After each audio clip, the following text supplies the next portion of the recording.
Hello friends, welcome to our channel Mechanical Motivator. In this video, we will be seeing problems on Hartnell governor. So this is the basic setup. The working principle we have already discussed in previous video. So just have a look at this diagram alone. So this is the basic setup which we will be having in laboratory.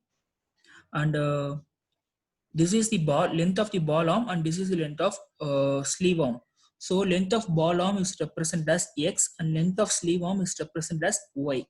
So this is the balls will be fly balls will be attached to the extension arm.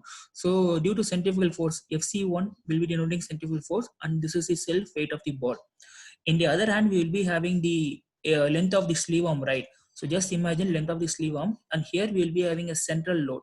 That central load is represented as mg plus S1 divided by 2. This S1 will be representing the spring force on the sleeve. That is, the force will be exerted due to the spring on the sleeve, that is S1. And this is the height of the governor. Initially we'll be having a H1 and another second case we'll be having H2. So these two differ and we'll be seeing in detail. Just try to understand these things alone. So this is the R1 means radius, right? So radius of rotation of the balls, and this is a small distance A1, that is it is at a distance of, that is the arm is tilted at a distance of A1 from the spindle axis. So in case 2, just imagine it's a minimum position, and case 2 it's a maximum position. So maximum position means the balls will be moving outwards the spindle axis. So when they are going outwards mean the exact line, that is this line is now tilted as like this. So the length is same, X and Y. The length of the ball arm, length of the sleeve arm is same. Only thing is the angle alone changes. So here we will be having theta 1 and theta 2, theta 1 and theta 1 angle, and here we'll be having theta 2 and theta 2.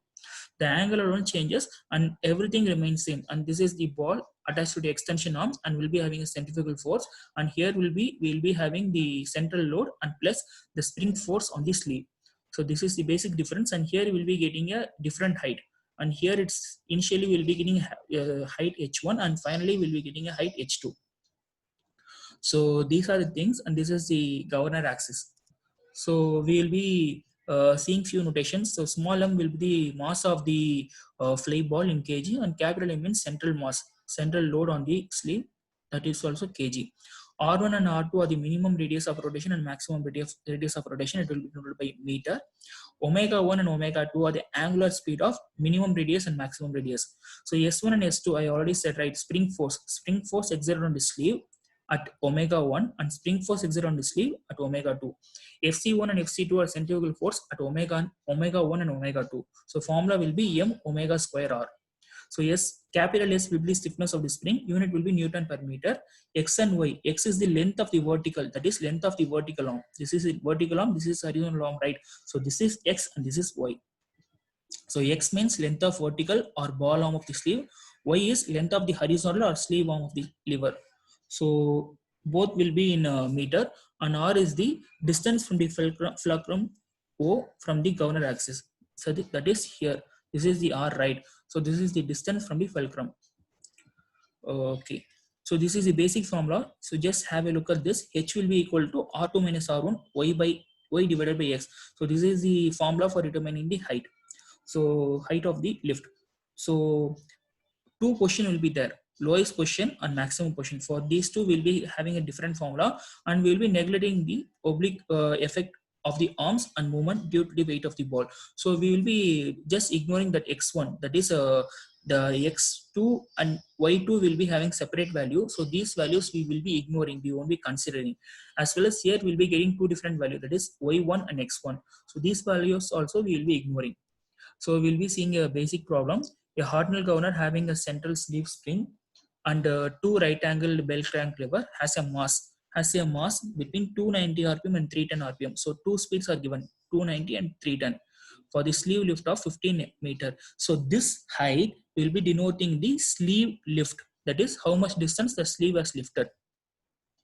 The sleeve arm and the ball arm are 80 and 120 mm. So both the arms. So sleeve will be 80 mm. That is Y will be 80 mm and X will be 120 mm. Horizontal will be 80 and vertical will be 120. So radius they have given us 120 mm. So radius of the rotation. The levers are pivoted at 120 mm from the governor axis. So radius they have given and mass of each ball is 2.5 kg. So smaller m is 2.5 kg. The ball arms are parallel to the, so have a look at this wordings. The ball arm are parallel to the governor axis. So the ball arm is parallel to the governor axis. So initial position, these two will be parallel. In maximum position, this line will be tilting towards the left. So previously we saw, right, that is a basic condition, and but in this sum they have clearly said that the ball arm should be parallel to the governor axis. So that's why we are drawing the diagram like this instead of drawing with the minimum position. So we need to determine the load on the spring at the lowest and highest equilibrium speed. We need to determine load on the spring and stiffness of the spring. So these two things we need to determine.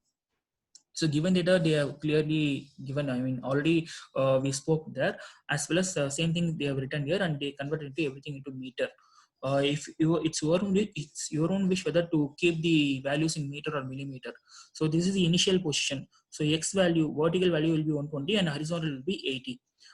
This will be the weight of the sleeve, I mean central load plus force on the spring, force on the sleeve. So this will be the ball attached to the extension arm, and this is the lowest position, this is the highest position. So once highest position, then automatically this line will be tilting towards left side. So automatically this line will be lifting up.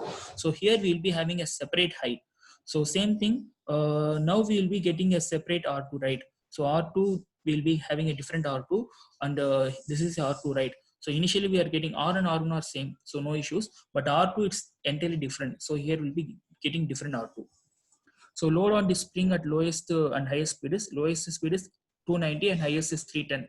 So lowest speed mean R is equal to R1. So in this case, R is equal to R1. So we can write FC1, centrifugal force is equal to M omega 1 square R1. So R1 value we know. So R value we already given in the question. Omega is 2 pi n by 60. N value we know and mass we know. So we can easily calculate the centrifugal force. So formula H is equal to R2 minus R1 Y divided by X. So here we have formula, right, for calculating the height of the governor.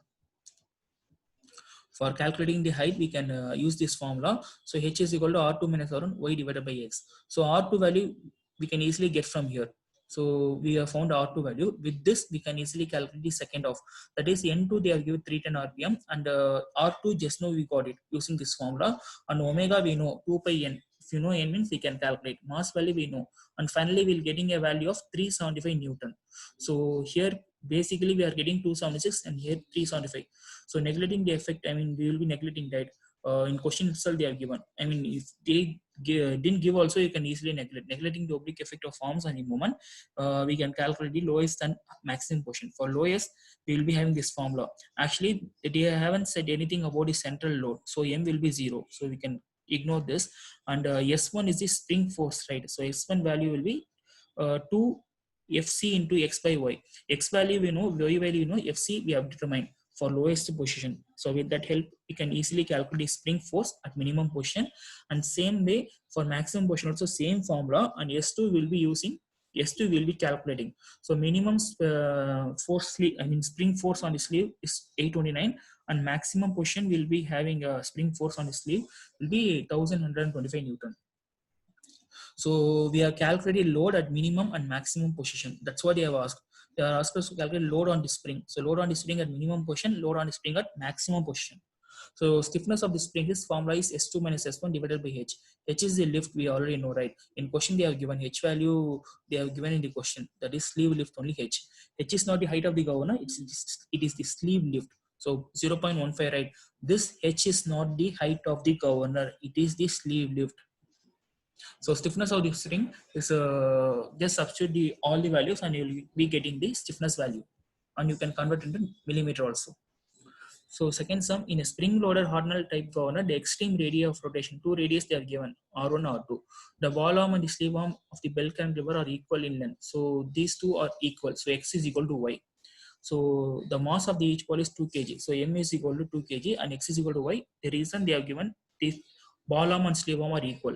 So R1, R2 they have given, converted to meter. And then the speed at the two extreme position are 400 and 420. So omega 1, omega 2 they have given. Actually, they have given N1 and N2. With that help, we can calculate the omega 1 and omega 2. So we need to determine the initial compression of the central spring. Compression we need to calculate, and spring constant, that is S. So initial compression is, we will be calculating, right? for centrifugal force formula m omega 1 r1, omega 1 square r1. So m value we know, omega 1 we know, r1 we know, given the question. We can easily calculate. For maximum speed, centrifugal, for minimum speed, answer is 281. For maximum, it's 465. So S1, S2 are spring force at minimum and maximum speed. So we actually, we know, right? See, listen. So m into g plus S1. So we, just a minute. So we know that we don't need for the minimum position. For minimum position, this is the formula, right? So mg plus S1, this is the formula. Since they haven't given the m value they in question they haven't given, so we can ignore. And also x is equal to y. With that help, we can easily calculate the spring load on the spring. Same spring force on the sleeve. S1 we can calculate. So similarly for maximum position, this is the formula. So with that help, m we can ignore and x is equal to y. So we can calculate the S2 also. So we know the lift of the sleeve. So H value. So H will be denoting lift on the sleeve. This is the formula. X and Y is equal. So we can calculate. We can just ignore it. So just substitute the value, and you will be getting a lift on the sleeve is 40 mm. So actually they are asking us to find the initial compression. So initial compression is formula will be S1. That is the S1 divided by S. So stiffness of the spring. So we can calculate the S value, right? Stiffness of the spring means we know the formula S2 minus S1. That is the spring force minus spring force on the maximum position minus load on the spring on minimum position. So we can just substitute all the values, and you will be getting the stiffness of the spring. Actually, they are asking us to calculate the initial compression. Initial compression is S1 divided by S. S1 is the initial load on the spring. So that divided by stiffness. So we can easily calculate the initial compression. If they are asking final compression, means S2 divided by S. So spring constant is, excuse me. Yeah, spring constant. If you want to calculate the spring constant, means we already know that the stiffness we calculated, right? The spring constant is nothing but stiffness of the spring. So already we calculated the spring constant. So these are the basic problems. If you are having any doubt, means you just type in the comment section. Please do subscribe to my channel Mechanical Motivator and press the bell icon. Then only you will be getting all the videos which I upload. Thanks for watching this video. Have a great day.